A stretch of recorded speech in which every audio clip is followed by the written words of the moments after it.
A igreja agora sentada, vai comigo, por favor, abrir a palavra de Deus no Evangelho de Mateus, capítulo 7. A gente vai do versículo 24 até o versículo 27. São as palavras finais assim do Sermão do Monte, bem conhecidas, mas de um ensinamento tão profundo, tão gostoso para a gente, que a gente deve usufruir numa manhã boa como essa. Evangelho de Mateus, capítulo 7, versículo 24 até o versículo 27.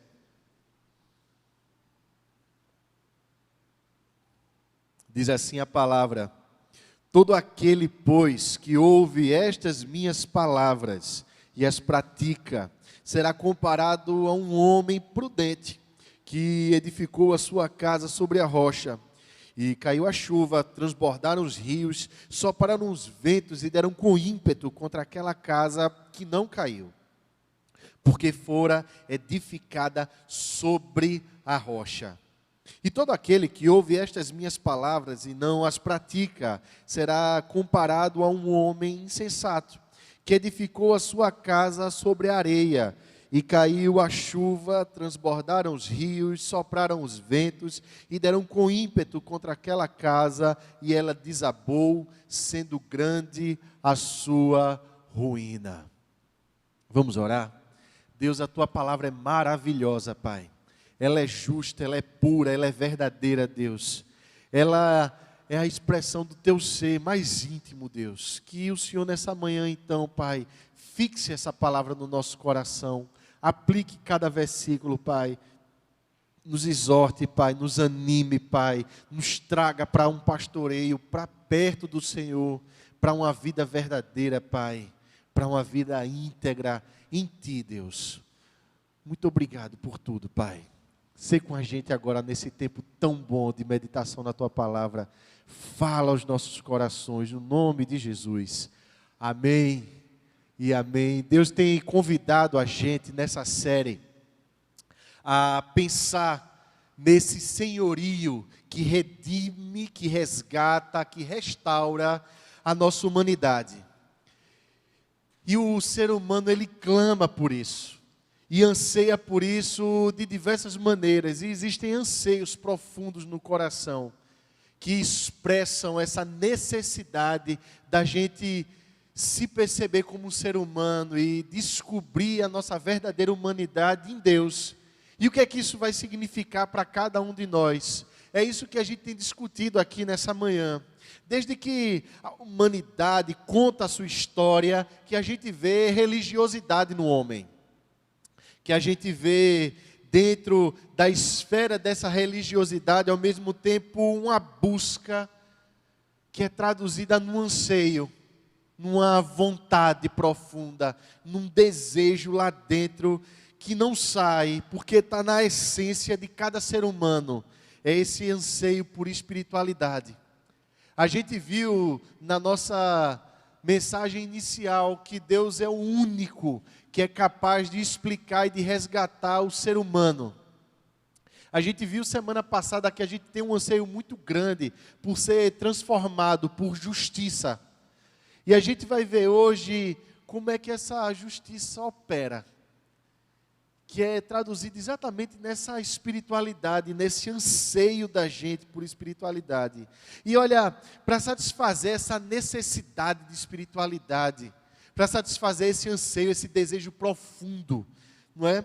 A gente já viu e vê as coisas mais absurdas sendo feitas nesse âmbito e nessa esfera de religiosidade. A gente vê gente se automutilando, a gente vê gente se sacrificando e sacrificando inclusive outras pessoas em busca dessa espiritualidade.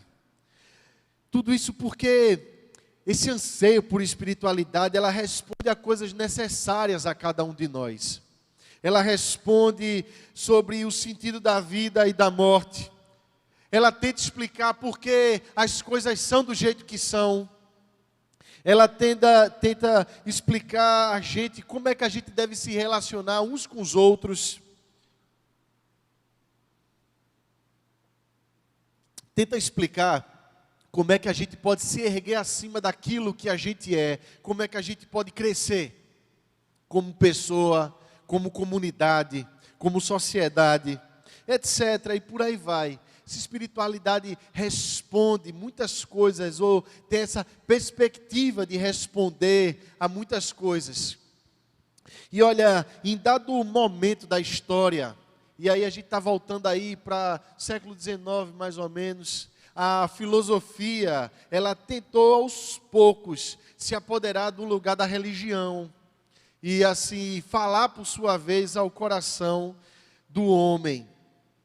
Aos poucos ela foi tomando esse lugar, a ponto de Freud, um grande pensador, falar assim, que a religião é uma ilusão dispensável, não é? Muitos pensadores deram então origem a muitas ideologias, e mesmo sem eles perceberem, alguns percebiam e queriam isso, mas muitos outros, sem se atinarem a isso, eles foram tomando assento como grandes líderes religiosos, não é? E suas ideologias e pensamentos como sendo religião e doutrina propriamente dita. De modo que a gente vê hoje no próprio ateísmo uma espécie de religião, de espiritualidade, que ainda que não seja transcendente, ainda que não tenha um mundo para lá e para além, ainda assim ela tem um Deus, nem que seja o próprio indivíduo, ou outra pessoa, ou ainda um bem material, ou ainda um pensamento que se almeja. Existe ainda um Salvador, que seja o próprio indivíduo, ou uma outra pessoa, ou dinheiro, ou qualquer outro bem material. A gente vê no ateísmo também um céu, que pode ser autorrealização, que pode ser assim autoexpressão, da mesma forma que a gente vê um inferno, que é o oposto desse céu, que a pessoa não pudesse expressar, a pessoa não pudesse afirmar.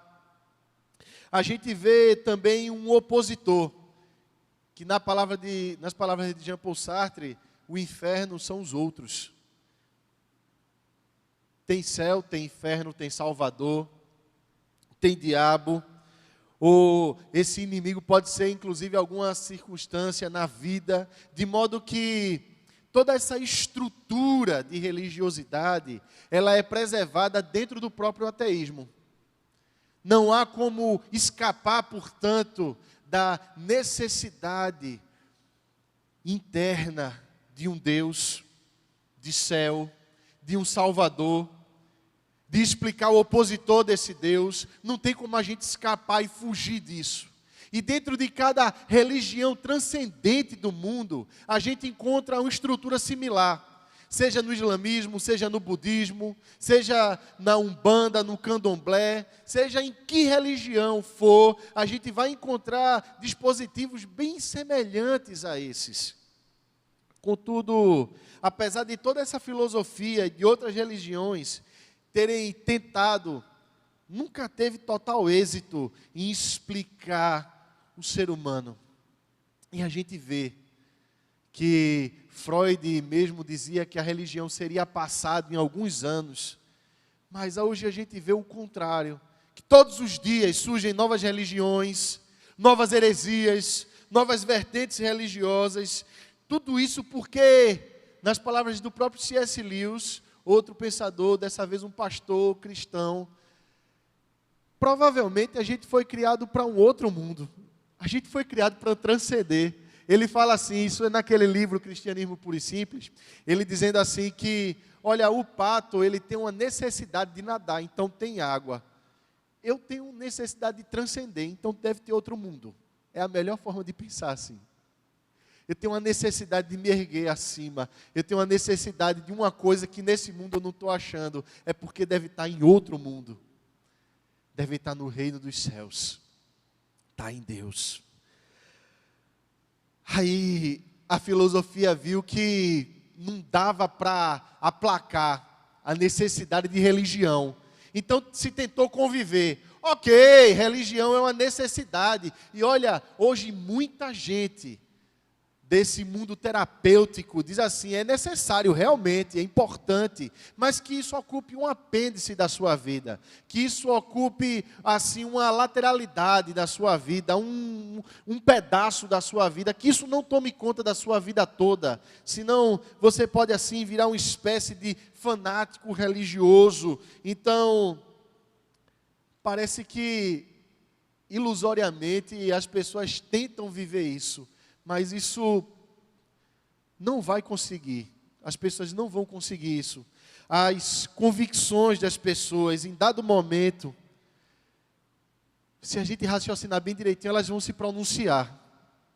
Elas vão sair dela. Aos poucos, a gente vai ver que as nossas próprias reações vão mostrar que o nosso Deus verdadeiro, ou algum ídolo falso, vai se pronunciar também. Que não tem como a gente colocar a espiritualidade numa lateralidade da vida. Não dá para a gente tirar o nosso Deus do trono. E olha, vai ter algum Deus no trono do teu coração. Seja o Deus verdadeiro ou um Deus falso. Por quê? Porque nós fomos criados para alguma espiritualidade. E não tem como a gente fugir disso daí. Esse Deus autêntico ou um Deus falso, ele vai ficar evidente na sua vida em algum momento. Só que a pergunta que cabe para a gente agora é: o que identifica o cristão com um Deus verdadeiro? O que é que diferencia a gente cristão de outros religiosos? Porque a gente diz que a nossa religiosidade, ou melhor dizendo, o nosso anseio por espiritualidade, ele é satisfeito no nosso Deus. Como é que esse Deus, ele responde a isso? Como é que a gente pode perceber isso? E a gente vai responder através desse texto que é pela graça. Pela graça. Deus, ele te convida nessa manhã a você mergulhar na graça dele, meu querido irmão, e a você perceber que o seu anseio por espiritualidade é um anseio pela graça dele, e que em nenhuma outra religião do mundo, seja ela transcendente ou não, você vai encontrar graça. Mas o Deus de Jesus Cristo, portanto o Deus cristão, ele é cheio de graça. Isso está expresso, evidente nesse texto. E é uma parábola o que Jesus está propondo aqui. Ele está no final do Sermão do Monte. As pessoas estão maravilhadas. Elas estão entregues àquele sermão. Elas estão como quem sonha, quem tem uma sensação de que o céu tocou a terra. Elas estão pasmadas diante de um carpinteiro, de um homem, que fala com tanta propriedade e autoridade, que as pessoas ali não queriam levantar. Elas queriam estar ali. E a sensação que a gente tem de quando Deus toca o coração da gente é exatamente essa. É de uma graça que invade o teu coração de uma maneira tão abundante, tão profunda, tão densa, tão maravilhosa que você não quer sair do canto. Porque um anseio do teu coração por espiritualidade foi ali convertido em louvor, adoração, júbilo ao nosso Deus. A expectativa do meu coração nessa manhã, meu querido, é que a graça de Deus, ela penetre tão fundo o teu coração e a tua vida, que você tenha vontade de pasmar, de se maravilhar e de louvar a esse Deus maravilhoso. Primeiro aspecto dessa graça que fica evidente nesse texto, é que a graça se manifesta num convite de um pastor, que convida você a ouvir. Preste atenção no que Jesus fala: todo aquele, pois, que ouve estas minhas palavras. O que Jesus está dizendo aqui, a tradução do que Jesus está dizendo aqui, é a mesma tradução lá de Deuteronômio, que é a profissão de fé do judeu, que é a profissão de fé daquele povo do deserto, quando lá em Deuteronômio capítulo 6, dos versículos 4 a 9, Deus diz assim: ouve, ó Israel. Deus está convidando o povo, não a ouvir leis, não como legislador, não como um ditador, não como uma espécie de déspota, mas como um pastor carinhoso que está chamando o seu rebanho, mas como um pai conselheiro que chama os seus filhos e diz assim: dá ouvido a mim. Olha, para os grandes filósofos e pensadores, hoje, se pronunciarem, existe um custo imenso para isso. Olha, para outras religiões do mundo, darem assim a voz do seu Deus, a pessoa, o fiel, aquele que crê naquela religião tem que pagar uma taxa, tem que fazer um um despacho, tem que se ajoelhar para lá e rezar a mesma coisa não sei quantas vezes por dia, tem que se colocar de joelho ou em estado de meditação, ali numa busca de esvaziamento, para ver se alcança esse negócio. O teu Deus nessa manhã sai do céu, se inclina sobre você, olha para a tua cara e diz assim: ouve meu filho, vem cá. É graça. É o próprio Deus do céu tocando a terra, dizendo: ouve. A palavra lá no hebraico é Shema. Vem cá, meu filhinho. Ouve aqui, meu filho. Quero falar contigo. É com você esse negócio. A minha conversa é com o teu coração. Você pode dar ouvidos e dar crédito a essa palavra, porque é a palavra que não é de uma outra pessoa, é do teu Deus. Então vem aqui, porque a graça de Deus está tocando a terra e é de graça. Quanto, meu querido, se paga para ouvir algum coach? Quanto se paga para frequentar um banco de universidade? Quanto se paga, meu querido, para você ser uma espécie de guru? E Deus, Ele nessa manhã te diz assim: vem cá, que é de graça. Ouve, meu filho, porque eu te amo e eu sou movido pela graça. A palavra de Deus, ela está querendo tocar a tua vida nessa manhã, pela graça. Então ouve. Ouve a palavra de Deus, porque ela é graça. E é dada de graça. Desde o Antigo Testamento isso é uma realidade. Um Deus que sai do céu e vai atrás de gente pecadora para se reconciliar. Se a gente fizer uma breve digressão, e eu prometo que eu não vou ser exaustivo, mas se você olhar, sempre foi uma iniciativa divina, Ele querer se fazer ouvir. E aí Ele vai atrás de Adão. Adão peca no Éden. Eva peca. Deus já tinha se feito ouvir por ali, já tinha falado, já tinha ministrado palavra dele, já tinha montado todo mundo pela graça dele, mas o homem peca, se afasta de Deus. Quem procura o homem com a sua voz? Quem? É Deus. O homem não procurou Deus, antes o homem se escondeu. Ele vai para os arbustos, ele vai para as moitas, ele procura outro lugar, ele sai de circulação, mas Deus, ele se faz ouvir, e ele ao mesmo tempo fala como um Senhor que tem autoridade, e ele chega para você e diz assim: ouve meu filho, porque eu tenho autoridade de suprir as necessidades reais da tua vida, porque eu te criei, então me escuta, porque isso é coisa boa para a tua vida. E presta atenção ao que é que Deus quer que você ouça, meu querido. Jesus fala assim: quem ouve as minhas palavras, ou estas minhas palavras. Jesus Cristo está falando aqui, nesse contexto imediato, claro, do Sermão do Monte. Só que preste atenção que a musicalidade, a tônica, a melodia do Sermão do Monte, todo versa sobre uma graça, de um Deus que olha para você e diz assim: não fiqueis ansiosos por coisa alguma. De um Deus que fala assim: você é bem-aventurado, você é feliz. De um Deus que diz assim: você pode ser perdoado. De um Deus que supre necessidades. De um Deus que busca reconciliação. Quem ouve essas minhas palavras, ouve as palavras daquele que cria e que recria. Quem ouve essas palavras está sendo recriado à imagem e semelhança dele. Existe um convite de Deus para o teu coração nessa manhã, para você ser recriado à imagem e semelhança dele, através dessa espiritualidade, através de uma pessoa que ouve a voz de Deus e agora percebeu que o céu tocou a terra através de Jesus Cristo e que agarrou na mão desse Deus e disse assim: eu não solto por nada. E Deus, ele não vai soltar você também, meu querido, porque Deus não vai desistir de você. Isso está expresso no Sermão do Monte, isso é uma realidade na vida de cada cristão. Deus não vai desistir de você por nada.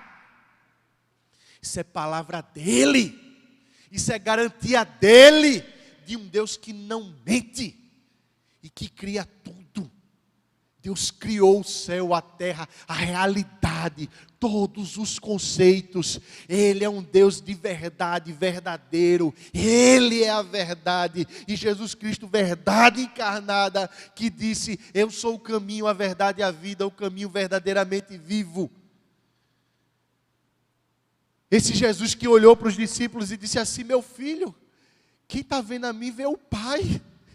Meu querido, você está diante de Deus nessa manhã, ouve a palavra dele, e aqui o que Jesus Cristo está dizendo, meu querido, não é simplesmente assim, dizendo: olha, ouve academicamente, estuda isso, copia essa palavra, repete essa palavra. Não, meu querido. Ouvir aqui no original vai produzir uma consequência, uma prática. Porque a nossa espiritualidade, ela não é algo que acontece no reino dos céus e aos domingos. Ela é uma coisa que se expressa, porque não tem como a gente fugir disso. Espiritualidade é uma coisa que você expressa de qualquer maneira, meu irmão. Não tem como você sair disso. E aí Jesus Cristo fala assim: quem ouve essa palavra, quem dá ouvido a essa palavra, a quem essa palavra inunda o coração e transborda lá dentro, a quem essa palavra transforma internamente. E esse é um movimento do coração de regeneração da alma. Pratica. Vai praticar a graça. Todos os dias vai reagir a isso. Vai se tornar uma pessoa que não é mais orquestrada por nenhum guru do mundo, mas agora ela está em um estado de constante obediência a Deus. Portanto, a graça de Deus está te tocando nessa manhã e te convidando a ouvir. Mas ouvir, mas o quê? Porque um outro aspecto da graça que aparece aqui é o aspecto sacrificial, que torna de fato graça, graça, que dá sentido à palavra graça. Porque Jesus fala de uma parábola, de um homem que ele constrói a sua casa sobre uma rocha.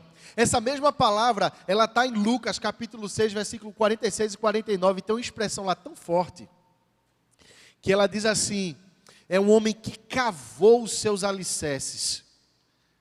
Cavou até encontrar a rocha. Cavou a rocha. Você entende aqui o que é graça agora? É um Deus que se fere para que você construa a sua casa. É um Deus que se abre e que se feriu para você construir a sua casa. Todo o sustentáculo da nossa fé se encontra nesse sacrifício e nessa graça. Nessa certeza de um Deus que é tão bom, tão maravilhoso, que diferente de qualquer outra divindade, Ele não vai mandar você amarrar um monte de bomba no seu corpo e se explodir, se mutilar, se acabar, se restringir. Pelo contrário, meu querido, Deus, Ele vai te libertar. Por quê? Porque Ele é um Deus liberto. E Ele se sacrifica. Ele se abre. E Ele diz assim: pode ferir, constrói a tua casa em mim. A gente leu no Salmo 42, um salmista que diz: Deus, a minha rocha. Jesus Cristo veio e se feriu. E que dor Ele passou, hein? está num período da gente lembrar do nascimento de Jesus. Mas sempre que se lembra do nascimento de Jesus, também se lembra para o que ele nasceu. Só que, preste atenção nisso, ele foi moído, ele foi destruído pelas nossas dores, para que você pudesse construir a sua casa sobre ele. Essa é graça, meu irmão. Ele se sacrificou por você. Todos os outros sistemas religiosos do mundo vão demandar que você se sacrifique. Aliás, um grande filósofo, ele disse assim, a diferença, esse filósofo era ateu, a diferença do Deus cristão para os outros deuses é que qualquer uma outra divindade vai te engolir. E o nosso Deus, ele se sacrifica por nós. Sabe por quê? Porque ele se identifica com você como pai. Ele se identifica com você como pastor, e o pastor dá a vida pelas ovelhas. Ele está disposto a se sacrificar por você, meu querido. Essa é a graça dele manifesta num sacrifício de um Deus que disse assim, eu vou me ferir por você. Só que tem uma notícia pior. Quem vai ferir é a gente. É o homem que constrói a casa. Fomos nós que ferimos a ele. Fomos nós que fizemos mal ao nosso Deus. Fomos nós que afrontamos a ele. Somos nós que a cada dia e a cada pecado nos revoltamos contra ele. Somos nós que todas as vezes que pecamos, a gente diz assim, Deus tem que se sacrificar mesmo. Só que esse Deus maravilhoso, ele disse assim, você vai me ferir, só que eu sou rocha, você não vai me destruir. Antes, eu vou te sustentar. Presta atenção nisso, meu querido, porque isso é palavra de bênção para a tua vida. Deus, ele sustenta a tua existência, porque a palavra de Deus diz assim, é alguém que construiu uma casa. E quer coisa mais pessoal do que casa? É a nossa identidade, é quem a gente é por dentro. É o nosso ser mais íntimo, se identifica na nossa casa. Quem é você? Eu sou filho de fulano que mora na casa tal. É o lugar da nossa habitação. É onde as coisas estão organizadas do nosso jeito. É onde a comida tem um cheiro característico da nossa casa. É onde as vozes nos são familiares. É onde a disposição dos móveis, dos cômodos, o terreno, nos é íntimo. É onde a gente constrói então a nossa identidade. Jesus Cristo está dizendo assim, você constrói a sua casa, a sua identidade em mim. O seu ser mais íntimo pode estar feito em mim. Eu sustento os ferimentos para que você tenha uma identidade verdadeira, espiritualidade verdadeira. Isso é graça dele. A rocha nos sustenta. E olha, que essa casa, ela enfrenta de tudo. Essa casa vai enfrentar todo tipo de intempérie, todo tipo de circunstância, mas ela permanece firme. Por quê? Porque ela está fundada sobre a rocha. Ela está fundada sobre algo que é muito mais denso, profundo e forte do que a própria casa. Ela está fundada nesse Deus. E imagina só essa figura de uma montanha imensa sustentando um casebre que somos nós. Mas sustenta. Se a gente olhar para todo mundo de forma bem rápida, a gente não vai ver diferença nenhuma. Se a gente julgar pessoas assim, vai dizer assim, é todo mundo igual. Não tem diferença nenhuma. Mas a diferença nossa para as outras pessoas está nos alicerces, meus irmãos. Está naquilo que é mais profundo. Está naquilo que é mais denso. E isso vai se provar no momento da angústia, da necessidade, da tentação. Isso vai se mostrar no momento dos embates, no momento dos conflitos. Isso vai se mostrar no momento em que a nossa fé, portanto, for provada. Se a nossa fé estiver fundada nessa rocha, e na certeza da graça que essa rocha não vai rejeitar a gente, antes ela vai se permanecer firme por nós, e em nós, e para nós. a gente vai estar firme. Por outro lado, o que resta é a mobilidade da areia. E preste atenção na sabedoria e no refino de pensamento desse grande pensador chamado Jesus Cristo. Nesse Salvador, nesse pastor que explica para a gente o que é essa espiritualidade mal fundada. Porque a areia é móvel. Ela não se sustenta nela mesma.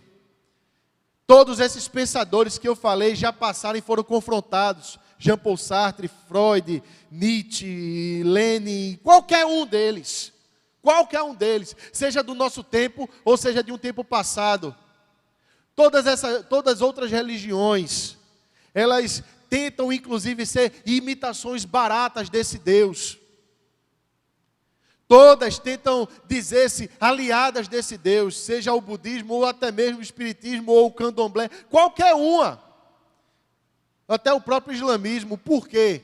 Porque Jesus Cristo é forte demais.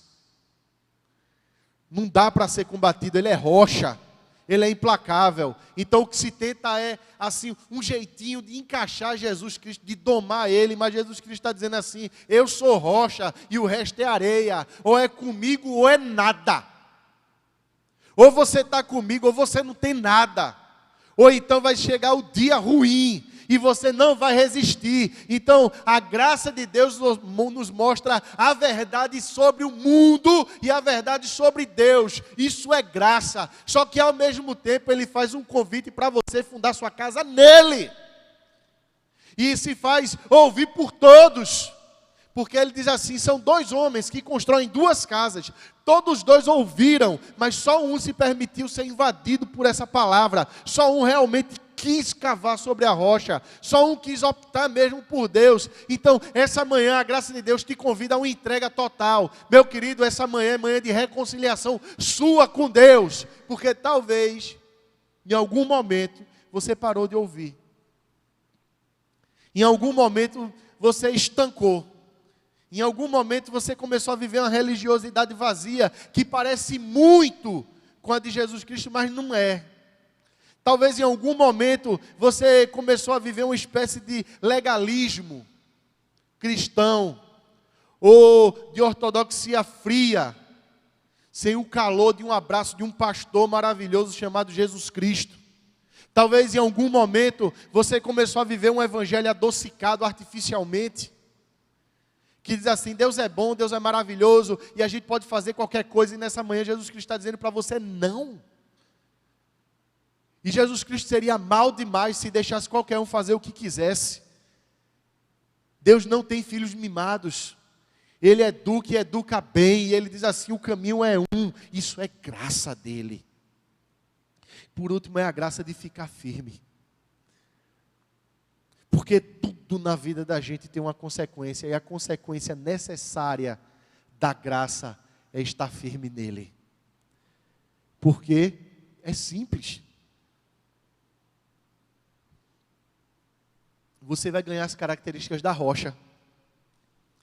Você vai ser redimido e recriado e vai ganhar firmeza de rocha.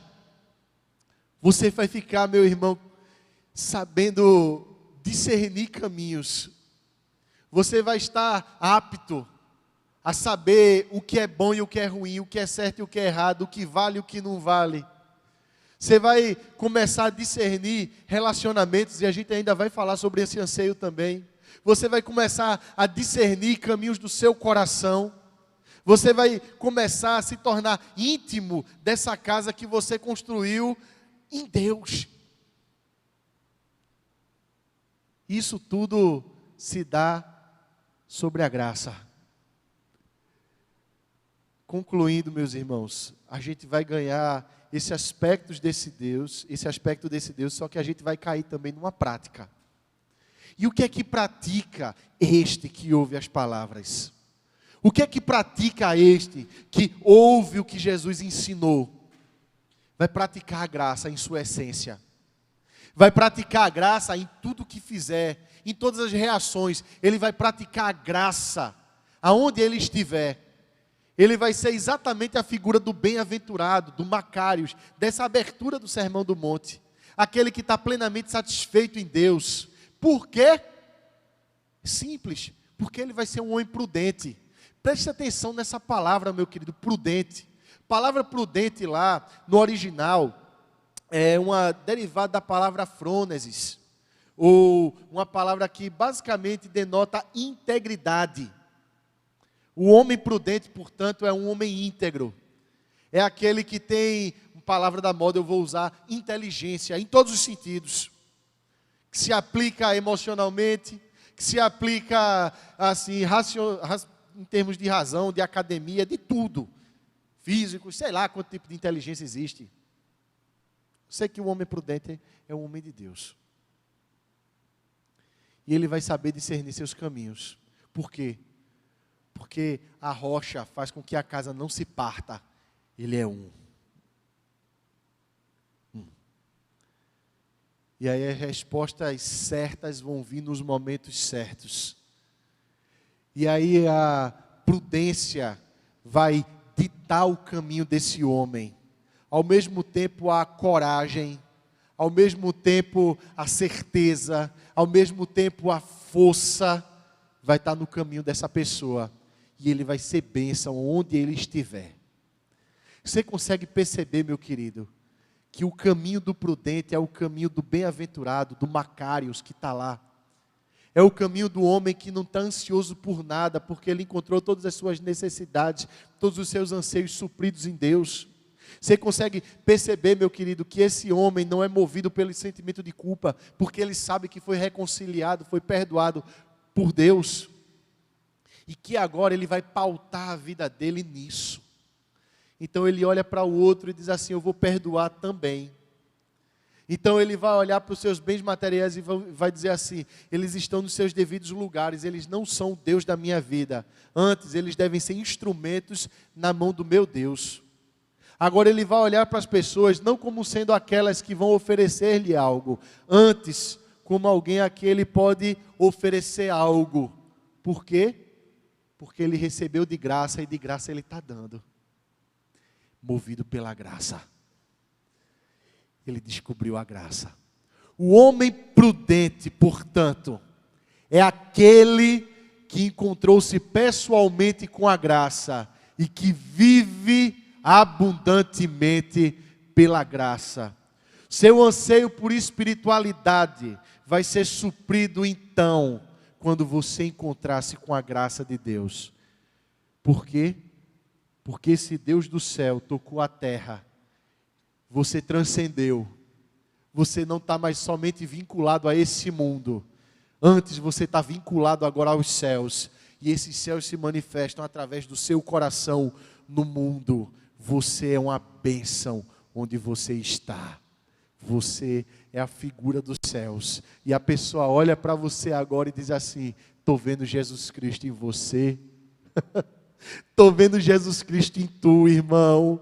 Eu estou vendo Jesus Cristo nas tuas atitudes. Eu estou vendo Jesus Cristo nas tuas reações. Eu estou vendo Jesus Cristo na paz do teu coração. Eu estou vendo Jesus Cristo no teu sorriso, no teu abraço. Eu estou vendo Jesus Cristo na tua generosidade. Eu estou vendo Jesus Cristo na tua advertência.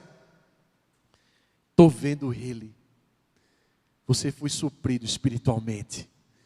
Deus, Ele nos supre, irmãos. Não brinca com isso, não. E se essa manhã é para você, manhã de reconciliação, eu quero te dar uma oportunidade agora de orar comigo, para você se reconciliar com Ele, ou para você dizer assim, eu quero mais do Senhor. Vamos fazer isso? A gente quer mais de Ti, Senhor. A gente quer mergulhar na Tua graça, Pai. A gente quer crescer, Pai, nessa certeza de que o Senhor é rocha e de que o Senhor nos sustenta. Nessa certeza, Pai, que o Senhor se permite ferir por nós, porque o Senhor é exatamente assim, maravilhoso, gracioso, justo, verdadeiro, autêntico, bondoso, cheio de graça, e que nos conduz graciosamente aos Teus caminhos. Eu quero te pedir nessa manhã, Pai, por gente que de repente está frio na fé, que se afastou do Senhor em algum momento da vida, seja pelo que for, mas de repente, ocultamente, alimentou ídolos falsos no coração, numa vontade de que esses ídolos suprissem, que de repente está vivendo um evangelho falso, raso, meramente religioso, ou assim, totalmente falso em termos místicos, se apresenta verdadeiramente, se ergue, Pai, rocha eterna, firme no nosso coração, grandioso na nossa vida, em toda a verdade e vida, Pai, se ergue em nós. Deus, é o que a gente te clama, é o que a gente te pede, Pai. Se mantém firme, Pai, nos sustentando. Não permite que essa casa que somos nós se parta, Deus, se desmorone frente às circunstâncias, mas nos sustenta, Pai. Nos faz forte, porque a gente é povo teu, criado e recriado e redimido pelo sangue de Jesus Cristo. Muito obrigado, Pai, por tudo, Pai. E ser conosco em tudo, no nome de Jesus. Amém e amém, meus irmãos.